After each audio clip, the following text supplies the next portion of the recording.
Olá, bom dia, ou boa tarde, ou boa noite, né? Não sei quando você vai estar assistindo essa aula. Vamos lá para o nosso livro, na página 19. Vamos concluir esse capítulo, capítulo 1 do nosso livro 3, certo? Artes e ofícios, a sabedoria dos fazeres.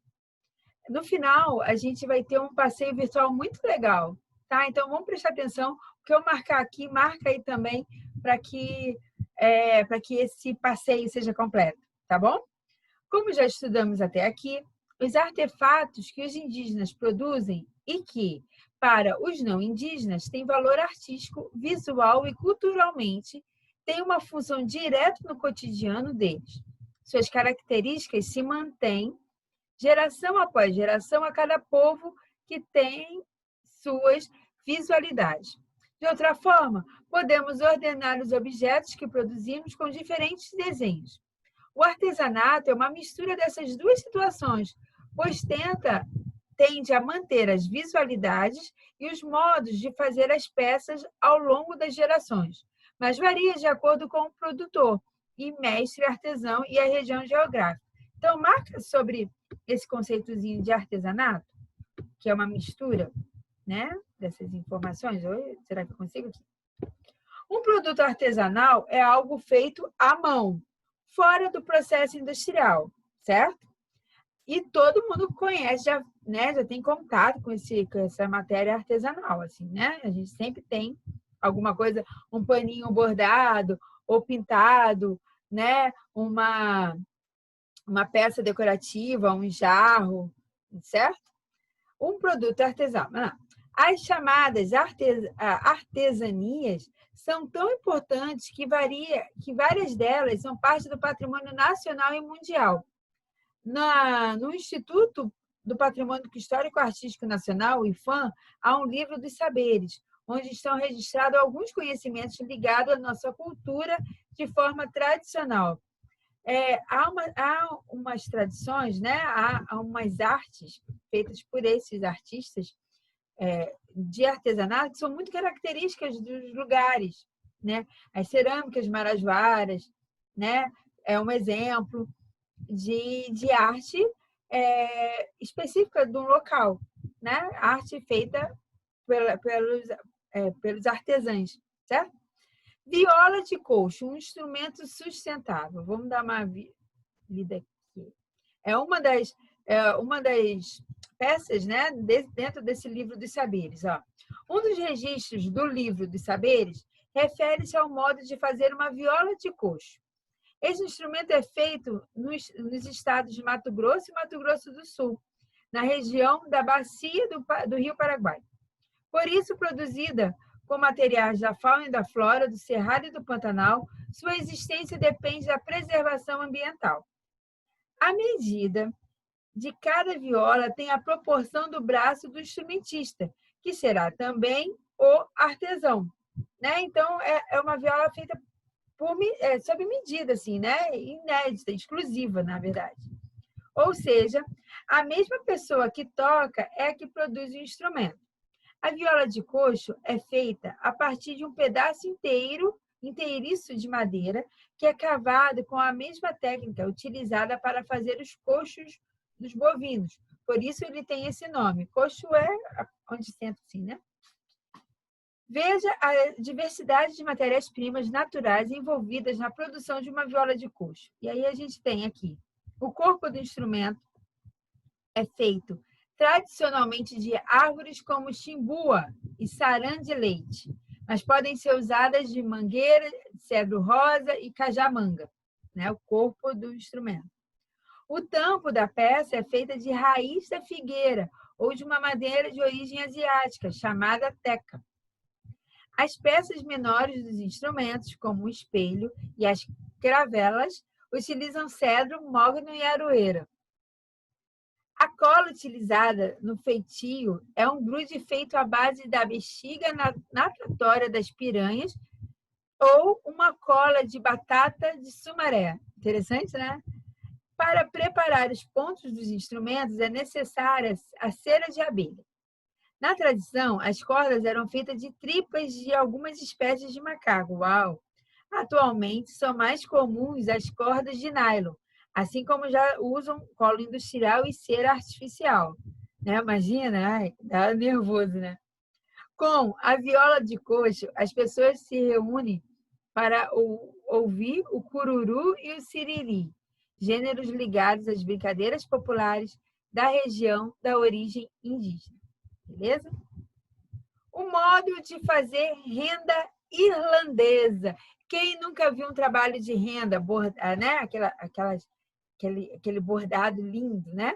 O estilo de fazer renda da Europa do século XVII foi adaptado pelas rendeiras no interior de Sergipe, sobretudo no início da cidade de Divina Pastora. Tradicionalmente, firmou-se como um ofício de mulheres. O trabalho daquela região tem características particulares de relevos, texturas e desenhos que a tornaram uma referência cultural. Olha só, né? É um trabalho manual mesmo e de muita paciência, né? E técnica também. O modo de fazer cuias do Baixo Amazonas. As cuias são produzidas há mais de 2 séculos pelas populações indígenas que habitavam as regiões ribeirinhas do Baixo Amazonas, em Santarém, no Pará, e em outros locais. É também um ofício tradicional das mulheres. Para sua produção, retira-se os frutos da cuia, que é cortado ao meio, limpa, polida e tingida da mesma forma ao longo da sua história. O tom preto, bem intenso, é obtido de uma tinta feita com a casca de uma árvore chamada cumateia. Os motivos decorados são inspirados na fauna amazônica, nos padrões de cerâmica do rio Tapajós e em outros elementos locais. Estes motivos conferiram notoriedade ao artesanato da região. No cotidiano, as populações dessas localidades utilizam a cuia para consumir alimentos, para pegar água no rio, se banharem, para decorar as paredes das casas, como vasos de plantas, etc. Além disso, a mesma técnica de produção de cuias permite produzir objetos como fruteiras, copos e diversos utensílios. Então, ó, eu já vi dessas cuias, né? Que eu chamava até cuia de coco. E é um trabalho muito bonitinho, né? Assim, muito, muito, muito fofo. As cuias são feitas de cabaças de uma árvore chamada árvore de cuia ou cuieira, né? Ofício do fotógrafo lambe-lambe. Não, ninguém fica se lambendo não, hein? Por favor. Em 2011, os fotógrafos ambulantes conhecidos como lambe-lambe se tornaram patrimônio imaterial de Minas Gerais. A profissão existe praticamente desde a invenção da fotografia, atualmente reconhecida como patrimônio também nos estados da Bahia e do Rio de Janeiro. Estes fotógrafos geralmente ficam em parques, praças e locais tradicionais de lazer da população.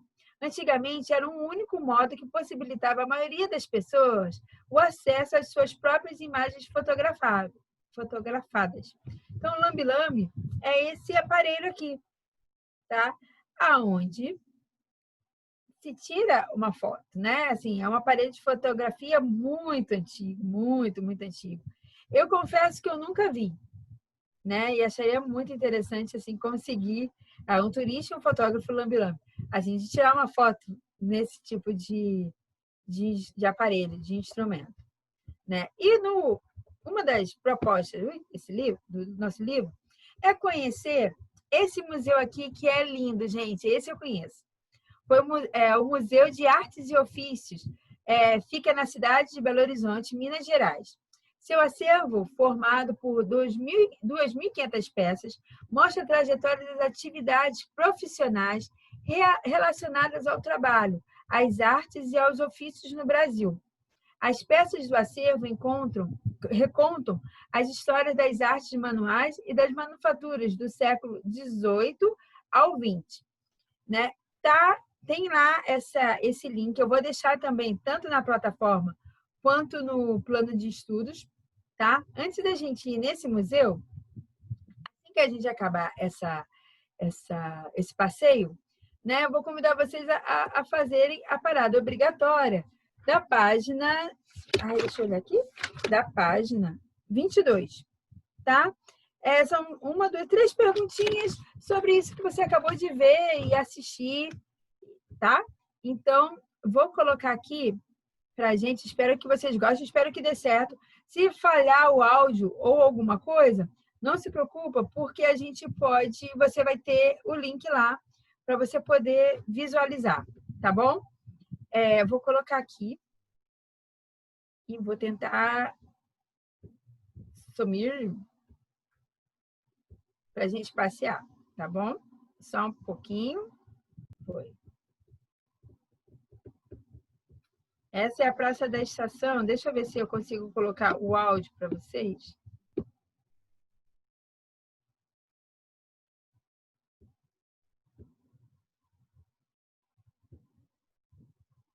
É uma praça belíssima, assim. Tem um espaço bacana. Vamos.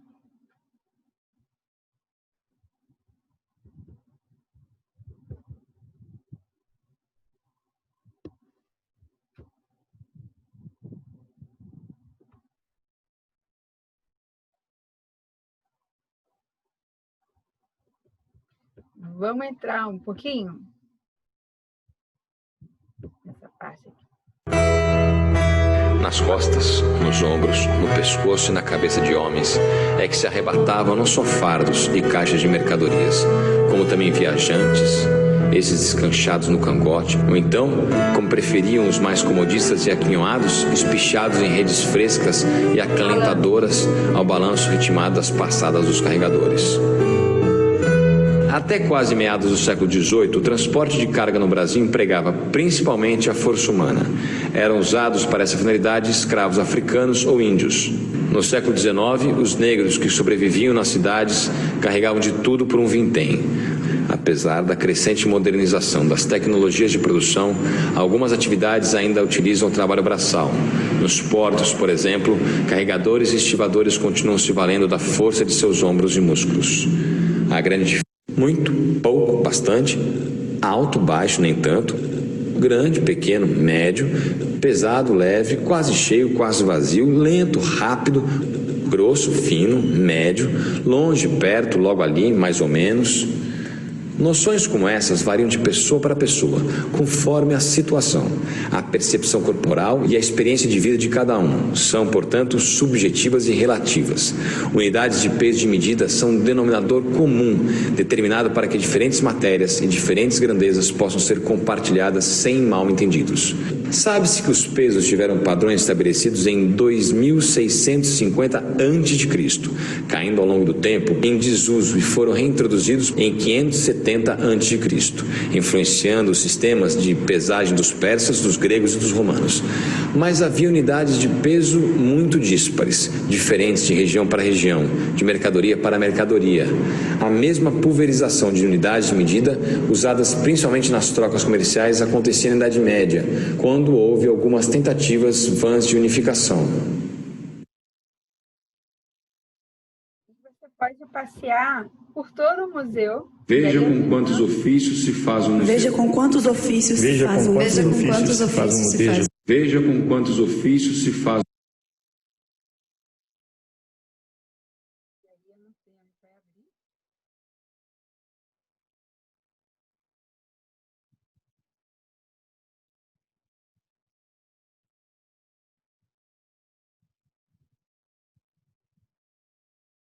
Seis negros, durante 4 horas, lavaram 2 bateias com 1 tonelada de cascalho. A partir de sua descoberta na última década do século XVII, por um bom tempo o ouro e as pedras preciosas tornaram-se a própria razão de ser da região conhecida como as Minas Gerais.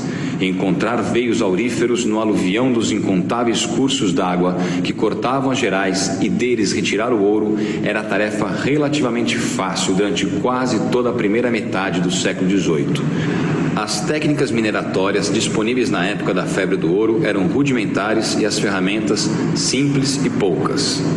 Para tirar o aluvião, bastava uma picareta e uma pá, enquanto a movimentação circular da bateia separava as pepitas e lascas de ouro do minério bruto.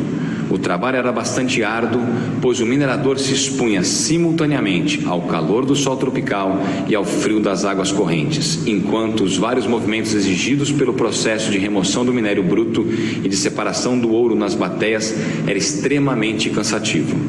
Nessas condições, a demanda por novos braços sustentou a importação de dezenas de... Legal, né? A ideia da gente poder passear por meio desse... Ai, deixa eu baixar aqui. A gente poder passear e entender vários tipos de ofícios, né? É muito legal. Então, querendo continuar esse passeio, o link está lá na sua plataforma, o link está no plano de estudos. Faça essa atividade, tá? E a gente se vê na próxima aula. Um beijo, fica com Deus. Tchau, tchau.